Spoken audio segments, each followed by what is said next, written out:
From the campus of the University of Nebraska at Omaha, consider this with Kathy Wyatt, a program of issues and information behind today's news. Gene editing directly edits pieces of DNA within a cell.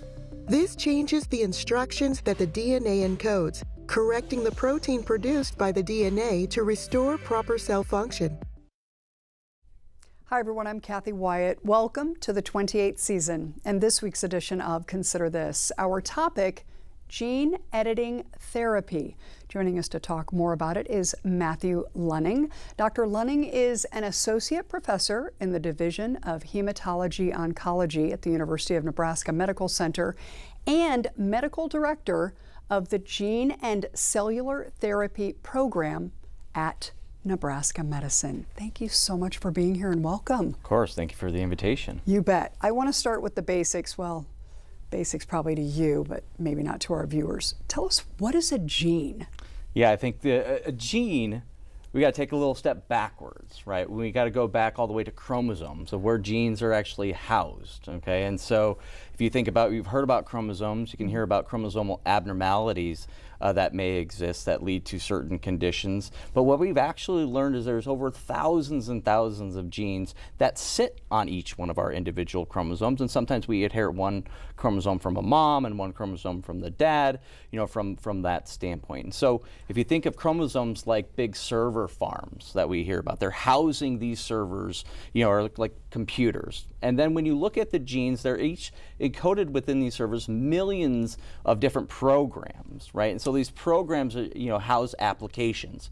And when you really boil down to it and you're trying to get into the DNA level, that's like the code of each one of our little programs that we open up on our computers, which file back to a server, which are housed somewhere on a server in a server farm. And so we're basically, as the end user, asking to go into different programs to do different things in our body that are housed way back and go back often to our chromosomes. All right, so talk about the relationship between genes and our traits, right?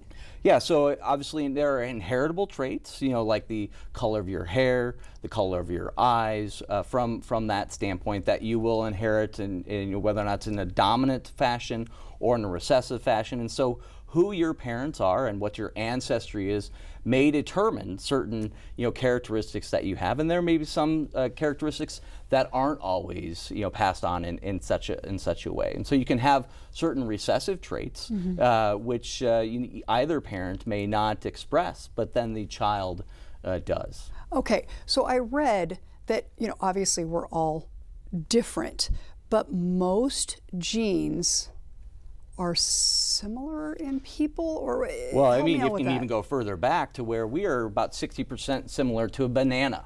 You know, if you get down to our coding and a level. And if you look at a chimpanzee, we're about 99% similar from a genetic standpoint. And so it's really a lot of that where, you know, there's basic code, right, that makes up all living things. And then over time, as we've evolved, we've become, you know, very much more alike than we are actually different. Wow, I want to put up a photo for our viewers. This is a child named KJ. So talk with us a little bit about, he has urea cycle disorder. What is that, doctor? Yeah, so urea is actually a byproduct of kind of our normal cellular function. And so as cells are being manufacturing, just doing their job, they create kind of waste products, or kind of as you would exhaust, like as from a car, from burning gasoline. You can think of that exhaust being the waste products. And so what happens is when we're metabolizing those specific elements, the waste product, in KJ's circumstance, that would be ammonia. Right, and so within the making of that ammonia, there are then enzymes that live commonly in our liver, right, which is a big detoxifying center. It's like the catalytic converter of a car, essentially. It's turning things in to byproducts that are then safer to go outside the body. So if that enzyme doesn't exist, then that ammonia can build up in the body and can be quite toxic. And so without that enzyme, and in KJ's certain situation, without this enzyme being present, he had to be on a very specific diet to actually decrease the amount of nitrogen load that was being ingested into his body so that his body didn't produce too much ammonia. Now, in normal individuals who have that enzyme that's normally expressed, that ammonia gets processed and created urea, and that urea is put out through our kidneys, through our urine. Wow. Okay, so in a case like his, what types of, you talked about diet, what types of treatments would be available for him typically? Yeah, so I think at a young age, if you're seeing that this is a significant enough dysfunction within the liver, then these individuals often have to undergo a liver transplant. And so that's requiring a donor, a match from that standpoint. And there's a significant listing process that goes into an evaluation process, for said individuals to actually get an organ donation and being the recipient of such. Wow. And so his future, if he weren't able to do that, his future would look how?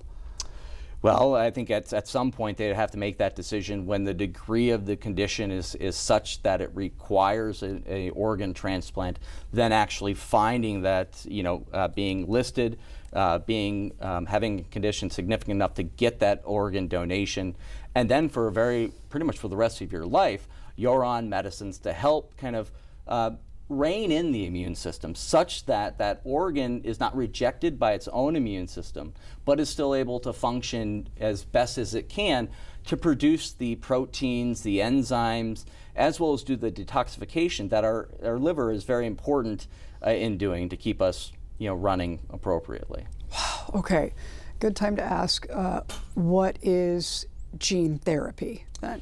Yeah, so gene therapy often can be it's becoming a much broader topic these days because, we can manipulate genes by inserting genes through different processes, whether or not it's through a virus, which will introduce a gene into a specific cell.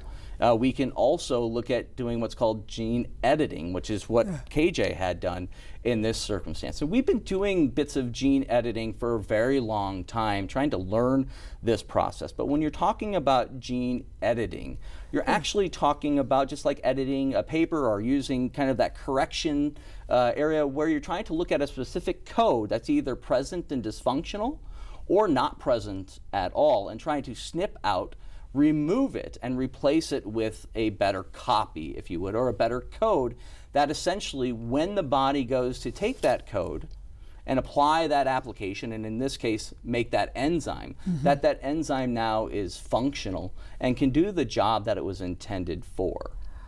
Okay, we're going to put up another photo. This would be of the two medical professionals who came together on KJ's behalf. So it's a photo of the two of them with him. What you're explaining is very, very complex. You bring these two medical professionals together and they work their magic and they're able to help KJ.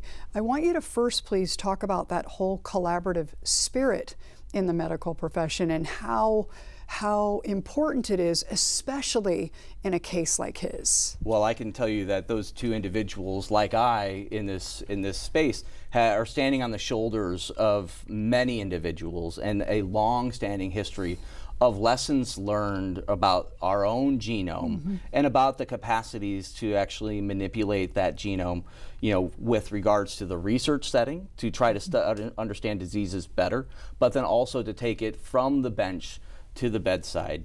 And so I can just imagine the army of people that were at the University of Pennsylvania to make this one gene editing success possible.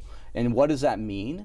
Well, there's a lot of testing that needs to be done to show that this is safe to do, right? That you can actually replace, this with enough accuracy that you're confident that the gene editing can take place. And then you have to actually deliver. And I think that's what's unique about this situation. A lot of times when we're using this, we're taking the application out of the individual's body or the species body and then reintroducing it. Here they actually use nanoparticles. So, nano meaning, very, very small, okay, when you think about the measure of nanos, and injecting this back into and having it such that it can hone to the liver cells so that it knows to go in there, does its genetic manipulation, actually replaces that, splices out or takes out and replaces back in that good copy. And so what is often unique in these situations is just how much you actually need of that in order to restore normal function. And so we've seen this in other genetic conditions where we're trying to use this technology, is maybe a little is just enough to replace the deficit. Wow, so his future now looks how, because of what's transpired Well, I think here? that that's what time will tell. From the standpoint is there was multiple doses needed to kind of to deliver, to penetrate into the liver, to at least have enough expression and uptake into the cells, enough successful editing in the right positions to allow for not only the transcription, which is kind of the DNA going to RNA, and then translation, which is RNA actually going to the protein or the enzyme to actually do the function of converting his ammonia, again, which would build up in his body and become quite toxic to his body, to actually convert it to urea, which then can get degraded and sent out through his urinary system. At this point, in a case like his, what types of drawbacks? I mean, there are so many benefits, obviously, that could be had here, but what concerns your profession about this? Well, it's the reach of what this technology can do and where it inserts itself, right? And so you have to have, I think, very good specificity such that, it's very specific to where it's going and what its intended purpose is. And there are primers or kind of little areas that are brought along with it to help encourage replacing it with the normal copies or the good code, from that standpoint. But you're also relying upon the body to fix itself, right? Because you do this gene editing, you're doing it with very, very precise mechanisms, but then it's got to do the rest of it. It's got to repair that DNA with that new copy that's kind of hanging out right next to it, encouraging it or nudging it along that this is the right code, and you've now taken out essentially the bad code or the missing code and inserting it back in. But the body's got to do the gluing for itself. It then has to take that new code and do all of the things that it's supposed to do with other functional sequences and functional proteins across the body to make sure that it was the right thing. Now, what is the ethics that go beyond this? I think is where does it end? And what are the diseases that we can do it for, and what are the diseases that we should do it for? And I think that that's really where we're really remain at the frontier of the discussion around this technology. Yeah, and we're going to go down that path in a minute, but as I'm listening to you speak, obviously very knowledgeable, very articulate on a very complex matter. So it begs the question, how did you get into this field? Pure serendipity, actually. I mean, I'm a lymphoma doctor by training, and I started the first my adventure in cellular therapy, which is actually in cancers. We're now able to take people's immune systems out of them, specifically T cells, and we genetically re-engineer their T cells through viruses to actually have a little cassette, which is like a program, and then it inserts it back into their own T cells, and their T cells then go to express a little flag on the outside of the cell that's more specific to trying to target their lymphoma.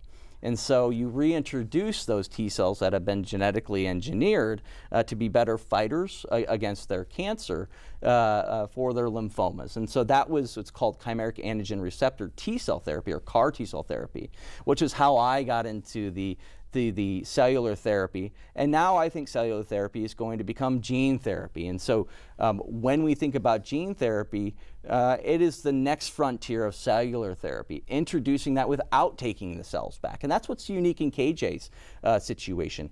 Often we have had to take the cells out, manipulate them, and then give them back, as we are starting to do in hemophilia, sickle cell disease, thalassemias, so other benign hematologic conditions where often we're pulling the cells out, re-engineering them, and then giving them back in. I want to go back to when you first entered this field, and I actually want to go back a little bit further, because I think sometimes we have, well, I know we do, viewers who are watching, and especially someone like you listening to the guests and going, okay, what do I need to do to kind of get to where he is? And then I want to talk a little bit about how this industry has changed. But if you could speak specifically to maybe our younger viewers in terms of what path you took to get to where you are today. My path has been a path of curiosity. I think it's just for the viewers out there who would just stay curious, and asking questions has really been my my whole career. Being that person raising their hand and trying not to be too annoying in the classroom and disruptive, but also with a purpose. And I think that for me had led me to a career in biochemistry, where I was in the lab doing experiments, but realized that I also wanted to go into a field of medicine. And with that, I have an early introduction into hematologic malignancies, spent a lot of time out at the NIH, at the National Institutes of Health, doing research there, honing not only the skill set for the bench, but also trying to work on my bedside manners. And I've had that experience at a very young age that really catalyzed my desire to do not only hematologic malignancies, but I was at the forefront of a lot of technologies which were being introduced, immune-based therapies, monoclonal antibodies, which now are over decades old, but was at the infancy when I was kind of going through my training. But at the end of it, all of it stayed with just staying as a curious mind and not being afraid to ask what, why, when did this happen? Yeah. What have you seen to be the biggest change since you started in terms of kind of the then and now? Because technology, as everybody knows, has changed significantly and is obviously impacting all different realms, right, including yours. Yeah, the pace at which the advancements are making. I mean, it's I'm very focused on what I do, but how quickly therapies are being tried, approved, via clinical trials, but also the pace at which our technologies are allowing us and unlocking, certain technologies like the one that, KJ did, which was a one-off technology, meaning it was meant for that individual. But now we're asking, can these technologies be served in a broader capacity to treat, other diseases that have often been left behind because of just the pure incidence, how uncommon they are, but also, what is the impact to the individual's life? And often, what's the impact to society, from that standpoint, when we think about utilization of resources? Okay, students coming in today, right? Knowing what you know, where you've been and where you are today, what do you find to be the biggest, most significant thing that you're needing to ensure your students are grasping in order to proceed and be set up for success, mindful of all of these changes? Gosh, that's a loaded question. I think that students these days are looking for the means that technology is moving so quickly, and I know that AI is often a big topic, but how do we harness AI to not only move the field along, but not leave us behind? Right. As the data generates and churns so quickly, but how to sift through what is noise versus what is truth in this space is very hard, and that applies in science too. Yeah. And what was not possible even a year ago is now becoming possible through just how quickly technology. And so don't forget any idea. I think if it's said. What I would encourage people is if your ideas are you think far-fetched, I can tell you there are things in technology that we're exploring right now in my clinic through clinical trials that I only thought was like science fiction, 12 years ago. And that's when I was at, the infancy of that CAR T-cell therapy I spoke about. I often was thought about, well, what if we can just give it into the person and manufacture those CAR T-cells within the patient's body right now, not have to take those T-cells out, send them away, manufacture them, and then haul them back and reinfuse them.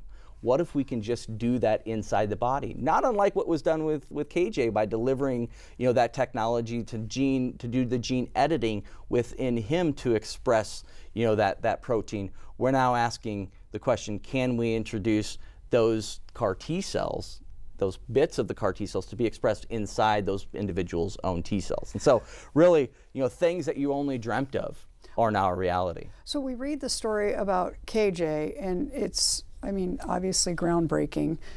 What is the next thing that you would expect people like me to be reading about in your world? I think that we're improving upon the efficiencies of how it's done, but also exploring, the different diseases that this could be applicable to. And I think metabolic diseases, often show up in, every, child is born in a state, and there's certain screens that they have to do in looking for metabolic disorders. And so, there's going to be a twofold approach. I think there's going to be this technology that are in inherent metabolic or enzyme deficiency disorders. Some that will impact a child's life almost immediately. And then there's kind of the other frontier, which is, where are we attacking these in disorders that come with time, okay? And so often there's two different areas here. There can be germline disorders, and then there are somatic disorders when we think about other cells of specific that have just went awry.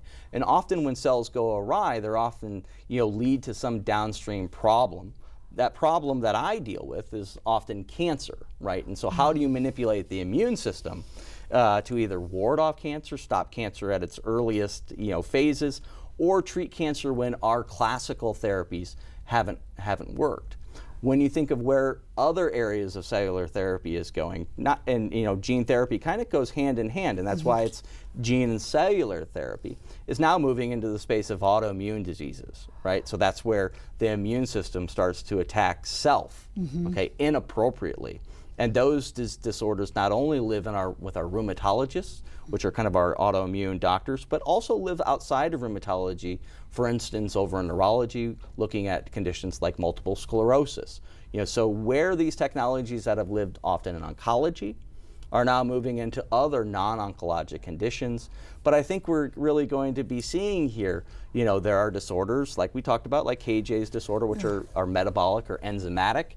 But we're also looking at different deficiencies when we're talking about sickle cell disease, when we're talking about hemophilias, where we can potentially manipulate enough of the cells to express or make factors, for instance, in hemophilia, and trying to get just enough factors made to make it such that a person no longer bleeds. Wow. Or bleeds inappropriately from that standpoint, So we mentioned it earlier, but as you're talking now, I mean, that collaborative spirit is so important in so many different realms. But here, just having heard you, you've got to be constantly talking with, and not only talk, but up to date on what's happening in these other areas, right? Yes, it's hard to keep track. In fact, there was just a national meeting. I didn't get to attend it, but I printed off the agenda, and the agenda was over 52 pages long of just different, individuals working on different projects using gene and cellular therapy to look at different diseases and where it may be applicable to this technology. So I think we're just scratching the surface. This has percolated so much across society that I was just recently at a graduation, and an individual that I had just met, found out what I did and asked me about, CRISPR therapy or CRISPR technology, and that's the gene, technology that was used to do some bits of the gene editing. So people are reading, people are picking up on this, and they're wanting to know, what does this mean for maybe not me, but mean for the future, and where can it go? And I think we're in that where can it go phase of things. Well, a lot of what I was reading, personalized medicine came up quite a bit. It's like people are, like you or like me, anybody, getting excited about what this could possibly mean for personalizing medicine. How would you address that? Well, I like to think that I try to give personalized medicine to all my patients, depending upon even if it's the same patients who have the most common lymphoma. From that standpoint, is that there's the individual, there's their cancer that I'm treating, and then I try to give them the therapy, even if that therapy is a standard therapy, but it's personalized to them, their kidney function, their liver function, their lifestyle, so on and so forth. But when we get to the word personalized medicine, we're looking at their genetic level. Is there certain things about them that may metabolize certain drugs differently than others? And I think that's what we're learning in personalized medicine, is that we may be down the road be able to analyze not only how they process these medicines, which may lead to giving higher doses, lower doses, because in oncology we're still in search of those drugs that give 100% response rates with 0% toxicities. And I think when you're talking about personalized medicine, you want to give the best therapy for that person's cancer, but also you want to give that therapy to the amount that isn't, overly toxic. And so if we can dial in, and I think of personalized medicine is trying to dial in not only the efficacy of the treatment, but also trying to ward off or decrease the amount of toxicity that they have. Okay, we have just a couple minutes left. We're talking about gene editing therapy. Yes. You have final words for our viewers in terms of the hope. People are always looking for that light at the end of the tunnel. What would you say to our viewers? I think that this was technology that we always dreamt about being able to do. I mean, if you think back to Watson and Crick, and describing the DNA helix, that wasn't that long ago. Right. I mean, so where we've come from just learning about the double helix to looking about, remember the Genome Project, where we tried to sequence the human genome. That wasn't that long ago. That is in my lifetime. DNA was in my parents' lifetime. In my children's lifetime, this is where we're going to have to decide about how far do we go with the ability to correct things that were inherently just purely mistakes. From that standpoint. And I think that this technology, again, we're just at the infancy, we're just scratching the surface. And with how quickly we're learning as these technology expands, it's going to be an interesting future. Wow, gene editing therapy. Folks wanting more information can go to these websites, pennmedicine.org, and of course UNMC.edu. Dr. Matthew Luning, I want to thank you for joining us and sharing your time and expertise. And on behalf of everybody, all of our viewers across the state, I want to thank you and your colleagues for everything that you do day in and day out to make the world a better place for everybody. It takes a village. Thanks to our students who are working so hard behind the scenes, and of course to all of you for watching. We'll see you next week.